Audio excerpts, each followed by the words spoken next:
With all the injuries at the end of Supercross this season for 2024, as we head to the opener of the outdoors at Parla this weekend, who's actually riding? When will your favorite rider be back? And what are the fitness levels of these guys that are returning post injury? Let's find out. This is the 450 edition for the AlwaysMoto YouTube pre-outdoors videos. We have a 250 video. It's coming out shortly. Check out the channel. So make sure you subscribe to the channel so you get the updates on when that video is out and ready to watch. Welcome to the AlwaysMoto YouTube channel, brought to you by Lead Moto Australia and TechnicMotorsport.com. Let's talk suspension and TechnicMotorsport.com straight off the bat here. If suspension service, setup, and tuning is your business, you want to work with quality components that you can trust so that your clients will have zero issues with your work. Technic Motorsport is in Sydney, Australia, and they have been designing their own spring products now for over 2 decades. Now, with a single source of CNC wound springs from the Netherlands that are produced under an ISO 2001 quality control, meaning you know that they're worthwhile. They have over 1,500 of these Technic Moto springs in stock that cover late model motocross and off-road bikes, so they're available now. Technic springs are available fast with same-day shipping on all orders completed by noon on business days, and Technic can send these things anywhere. Shipping nationwide and internationally is no problem at all. The TechnicMotorsport.com website is super easy to navigate. They have a spring rate calculator to help you make the right purchase. They have a currency converter if you're international. And it's all just aimed to make your experience with your purchase as smooth as the ride that you're going to get from the Technic Motorsport suspension products. All right, let's get into this here on the YouTube channel for AlwaysMoto. As always, I'm your host, David Hogan, the Australian physiotherapist that knows the injuries in our sport of Supercross and Motocross. Let's get to those updates that we mentioned at the top of the show ahead of this opening round of Pro Motocross this weekend at Parla. Let's do a bit of a quick run through of the major teams here as we head to the opener and the rider fitnesses that we know of at this point in time. Let's start with HRC Honda and Jet and Hunter Lawrence. As far as we know, no issues there. For Jet, there was rumor of that injury throughout Supercross, but that was just that incident from that hit from Barsha that meant that he missed out on some testing time. Outside of that, Hunter has recovered from his injury and was back racing the end of Supercross there. Jet will be fine come opening round and ready to go. And the testing aspect, well, he's coming off a pretty solid bike from last season. For the KTM team, it's Chase Sexton and Aaron Plessinger. Now, Chase Sexton, no issues there. He's heading in. The only issue for him is that it's a new bike in a new series. So there'll be some teething issues there you would expect. For Aaron Plessinger, he's coming off an injury. He's returning to racing at the opener. It's probably a bit touch and go with his fitness at this point in time. Remember, he had that elbow fracture at round 13 at Foxborough.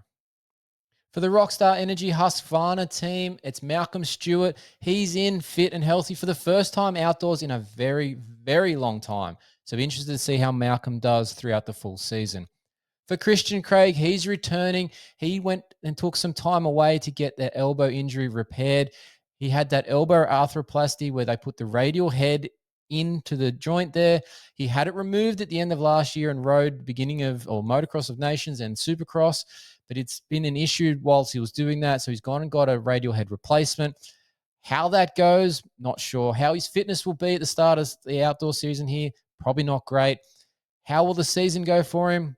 Not really sure on this one. I'm watching this one with interest because of that injury and that repair and the speed at which he's come back. It's faster than I was expecting. If you watch some of my other videos, you'll see my thoughts on that as well. For the Troy Lee Designs Gas team, it's Justin Barsha. He's in and healthy, so watch out for Justin Barsha this year, I think. For the Star Racing Yamaha boys, it's a bit of a war wounds over there. Missing a couple of thumbs almost, you would say. For Eli Tomac, he is out, despite the fact that he announced he was doing the Pro Motocross season this year. A few days later, he managed to injure his thumb. He had a Bennett's fracture and a UCL issue, which is here in the thumb. It's that compression of the thumb and the pulling away that's caused that injury. Now, for his repair, he's had that done in Colorado and had surgery for it. I'm not expecting him back until around Unadilla, which is round 9.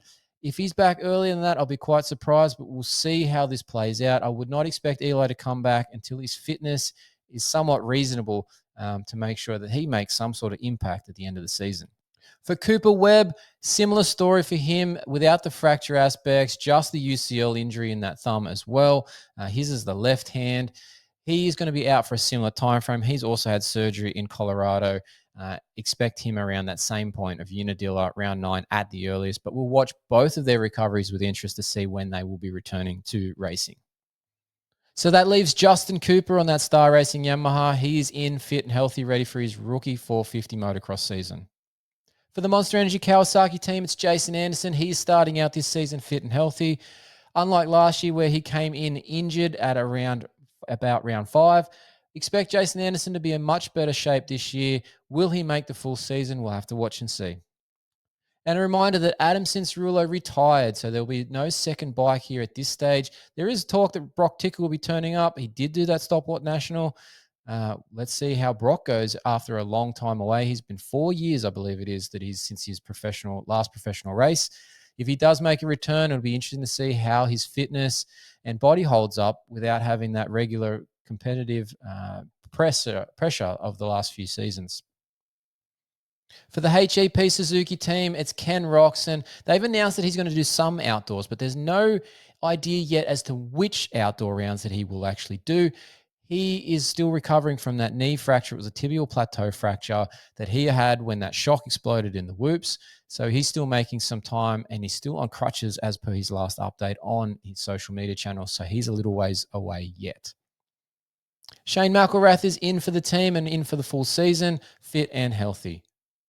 Kyle Chisholm is in as well. Despite managing through Supercross with his old man knees, he sounds to be ready to go for the outdoors. How Kyle will go, obviously he's getting older. His knees are getting more and more worn out. Let's watch and see how Kyle goes. I'm sure he'll manage to get through. That's what he does. He's an old dog. He knows these things. I'm sure he'll be able to manage his way through an outdoor season. For the Bar X Suzuki team, Derek Drake is back. He had an injury to his back early in the Supercross season that saw him sit out the end of the season to try and regain fitness ready for this season. How will his fitness be at round 1? Probably not as good as it could be, and he will be looking to build that over the opening few rounds. So maybe by the time the first break occurs is when you'll see some good form from Derek Drake, but it's good to see that he'll be back after his back injury from Supercross.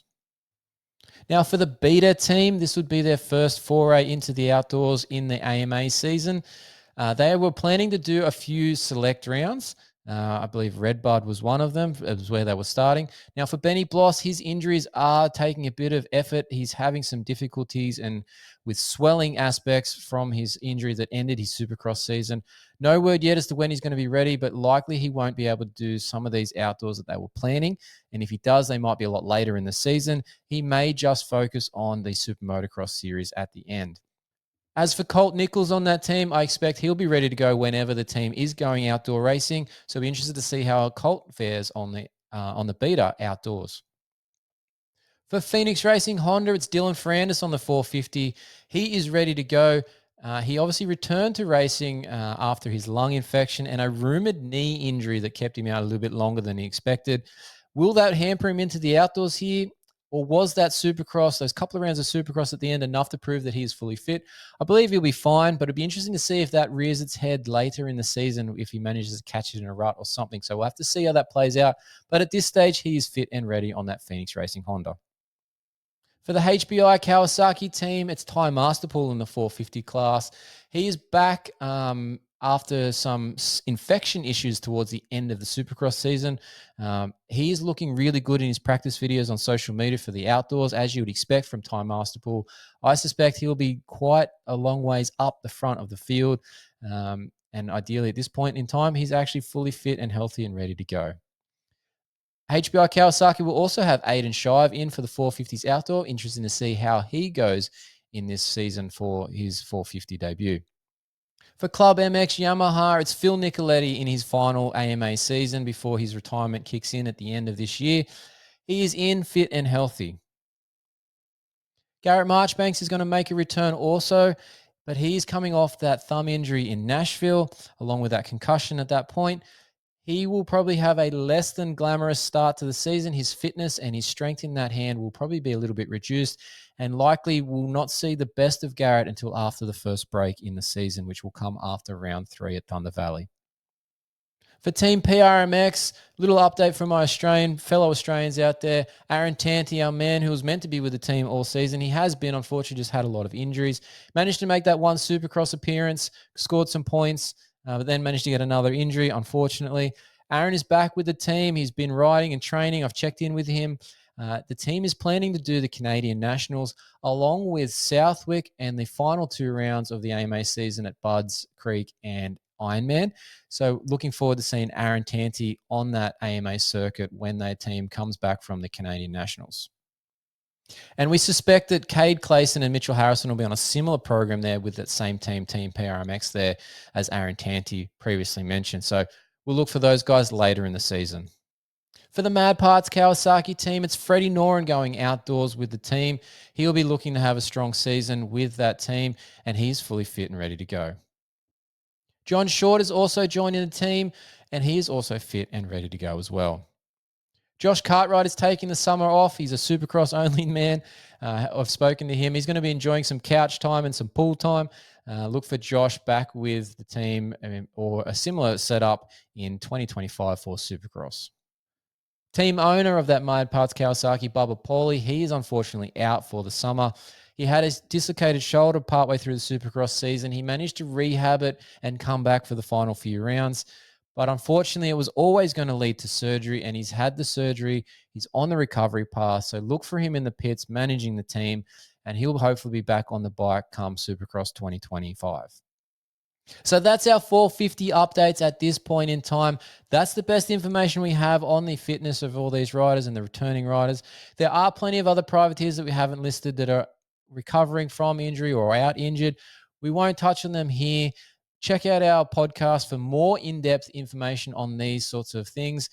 We go through our full emergency department list there each and every week post-race. So check out that our podcast for more information on all the injuries in our sport as the season progresses. All right, so we're at the end. This is that bit I teased about at the start. Let's get into it. So some of you might have seen the crash video from press day. One guy went down, another guy goes into him, another guy goes into him, and then Garrett Marchbanks goes A over T, and that's the end of it. No flag marshals, it seems, at press day. Very, very interesting, if I might add in, about wanting to have a bit safer tracks and whatnot this year to try and reduce the injury list. Great job on that one, guys. You missed the boat on that. But Garrett Marchbanks, as much as he's coming back from that thumb injury, he was at press day, riding, crashed in that situation, as I mentioned. Don't know how that thumb's going to have taken that. Will he be okay? We don't know at this stage. You'll find out if he rolls out on track for qualifying on Saturday morning at Parla. We've also since had an update on Derek Drake. As much as we had him returning from injury, it seems that he has managed to re-aggravate his back injury and won't be at Parla, despite running reasonably well at the Stockport National at Glen Helen only last weekend. Not completing the motos there, but running very strongly from all reports at the beginning of the motos. Seems that back isn't as good as it should be. And maybe there's something else that needs to be worked on there. We'll have to find out. But this could be a stop-start season for Derek Drake on that Byrex Suzuki. All right, that's the 450 class. Don't forget our 250 video. Head over to the channel, subscribe while you're there. Check out the 250 video. It's got some interesting information as well. That's it for now. Thanks to Elite Moto Australia and TechnicMotorsport.com. We'll see you on the next one.